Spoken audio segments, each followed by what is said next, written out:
Oil pulling அது எப்படி பண்ணுறது? காலையில் எழுந்ததும் எதுவும் சாப்பிடாமல் இதயம் வளத்தை வாயில ஊத்தி நல்லா கொப்பளிக்கணும், அப்புறம் அதை துப்பிடணும். இதுதான் ஆயில் புல்லிங்.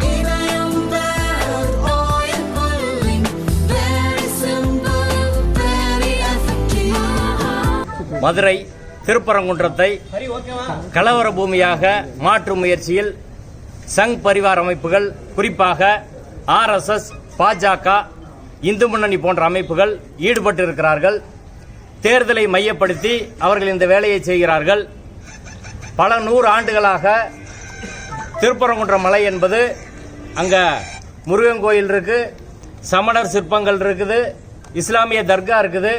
மத நல்லிணக்கத்தின் சிறந்த அடையாளமாக திருப்பரங்குன்ற மலை இருக்கிறது. இது தமிழ்நாட்டுக்கே பெருமை. பல 100 ஆண்டுகளாக எந்த பிரச்சனையும் கிடையாது. இப்ப திடீர்னு ஏன் பிரச்சனை வருது?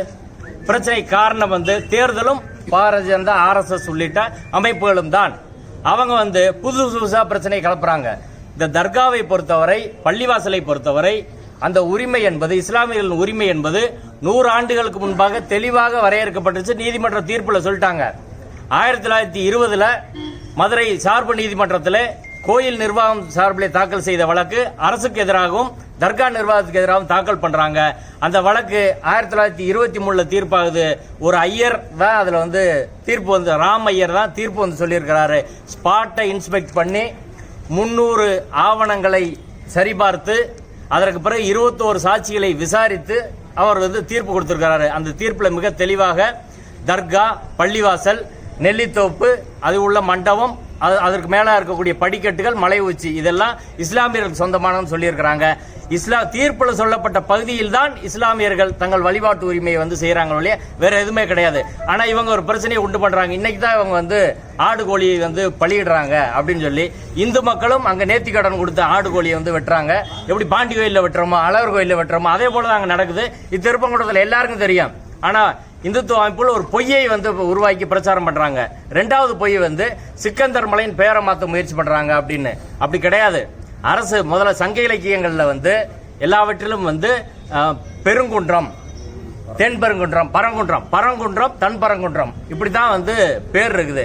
இந்த பேரு பரங்குன்ற பேரு, சங்க இலக்கிய பேரு எப்படி ஸ்கந்தர் மலைன்னு மாறுச்சு சொல்லணுமா இல்லையா? சமஸ்கிருத பேர் இங்க எப்படி வந்துச்சு? இது முருகன் கோயில் தானே. எப்படி சுப்பிரமணியன் சமஸ்கிருத பேரை மாத்துறாங்க? இப்ப ஒவ்வொன்றை இவங்க மாத்திட்டு, பார்ப்பனர்கள் மாத்திட்டு, அதை இன்னைக்கு இஸ்லாமியர் மேல பழி போடுற முயற்சினா எப்படி சரி? சிக்கந்தர் மலை என்பதற்கான ஆவணம் மதுரை கெஜெட்ல இருக்கு. நீதிமன்ற தீர்ப்புல மார்க் பண்ணிருக்காங்க. இனாம், அந்த தனக்கொண்டங்குளம் கிராமத்தை அதுக்கு இனாமா கொடுத்திருக்காங்க, அந்த பராமரிப்புக்கு. அது இனாம் ரிஜிஸ்டர்ல இருக்கு. இப்படி எல்லா ஆவணங்களும் மதுரை மேனுவல்ல இருக்கு. சட்டப்படி அதுல சிக்கந்தர் மலை என்ற பேர் ஆவணங்கள்ல இருக்கு. மக்கள் விரும்பினபடி சிக்கந்தர் மலைன்னு கூப்பிடுறாங்க, திருப்பரங்குன்ற மலைன்னு கூப்பிடுறாங்க, முருகன் மலைன்னு கூப்பிடுறாங்க, விரும்பின பேர் கூப்பிடுறாங்க. அது யாருக்கு ஒன்றும் தடை கிடையாது. பெயரை மாற்றியது இவர்கள் தான். அடுத்து இது தமிழன் கட்டின கோயில், நம்ம தமிழர்கள் கட்டின கோயில்ல இன்னைக்கு தமிழர்கள் ஆகமம், வேதம் எல்லாம் படித்த தமிழர்கள் அனைத்து சாதி அர்ச்சகர் திட்டத்தில் அங்க போய் அர்ச்சகர் ஆக முடியுமா? எப்படி பார்ப்பனர் முழுக்க எல்லாம் கைப்பற்றி வச்சிருக்காங்க. எனவே இந்த கோரிக்கையை வலியுறுத்தி கோயில்ல தமிழர்களை அர்ச்சகராக நியமிக்க வேண்டும். முறையாக ஆகமம், வேதம், மந்திரங்கள் படித்தவர்களை அர்ச்சகராக்க வேண்டும். 2வது முருகன் கோயில் என்று அதை சுப்பிரமணியர் என்ற பெயரை முருகன் என்று மாற்ற வேண்டும்.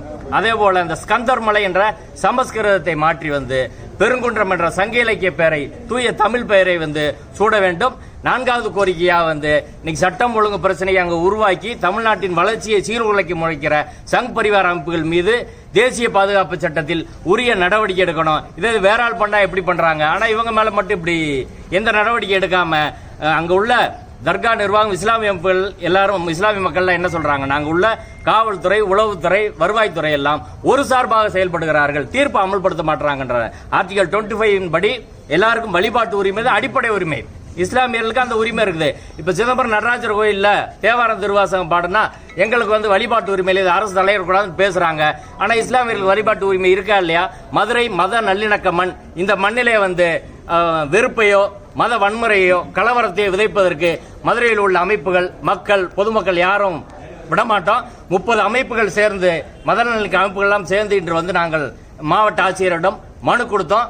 அவங்க நாங்க பார்சியாலிட்டி பார்க்க மாட்டோம், எல்லாரையும் ஒரே போல தான் நடத்துவோம், சட்டப்படி செயல்படுவோம், கலவரம் யாரு பண்ணாலும் அவங்க மேல நடவடிக்கை எடுப்போம், 144 போட்டு நாங்கள் நடவடிக்கை எடுக்கிறோம்னு சொல்லியிருக்கிறாங்க. அந்த நம்பிக்கையில் நாங்கள் மக்களிடம் சொல்கிறோம்.